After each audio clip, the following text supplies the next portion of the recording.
mula sa Eastern Police District, naging makabuluhan ang isinagawang closing ceremony ng second EPD Taekwondo Sem Break Clinic Program para sa mga naging kalahok nito. Yan ang sinubaybayan ni Patrolwoman Jenny May Dolor. Matagumpay na nagtapos ang mga kabataang nag-enroll sa second EPD Taekwondo Sem Break Clinic Program 2023 na ginanap sa EPD Multipurpose Hall, Carranza Avenue, Pasig City. Nito lamang Sabado.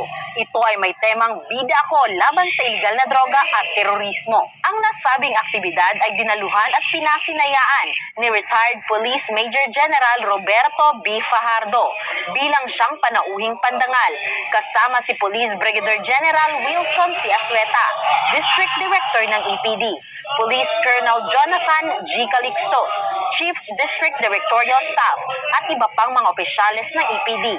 Buong galak din itong sinuportahan at dinaluhan ng mga magulang at mga kamag-anak ng mga kabataang partisipante. Masayang nagtapos ang mga kabataan at nagpakitang gilas sa kanilang mga natutunang techniques sa pamamagitan ng isang Taekwondo demonstrations of skills. Pinakatampok na bahagi ng programa ay ang pagbibigay parangal at rekognasyon sa mga kabataang kalahok sa nasabing programa dahil sa kanilang ipinakitang disiplina at dedikasyon sa Taekwondo training.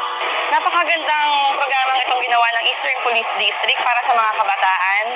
At nagkaroon sila ng sports activity habang sila'y sem break at nagkaroon sila ng pagkakaabalahan. Hindi lang pagkakaabalahan kundi natuto silang depensahan ang kanilang sarili through Taekwondo.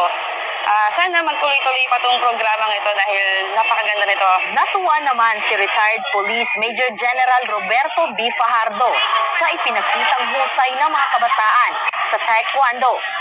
This is one way of serving the public. Lalo na in the fight against drugs, kailangan natin ang sports.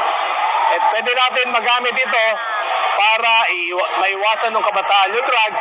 Sinisigurado ng Eastern Police District na ang mga ganitong programa ay magpapatuloy para sa kapakanan ng mga kabataan at mailayo sila sa impluwensya ng iligal na droga at terorismo.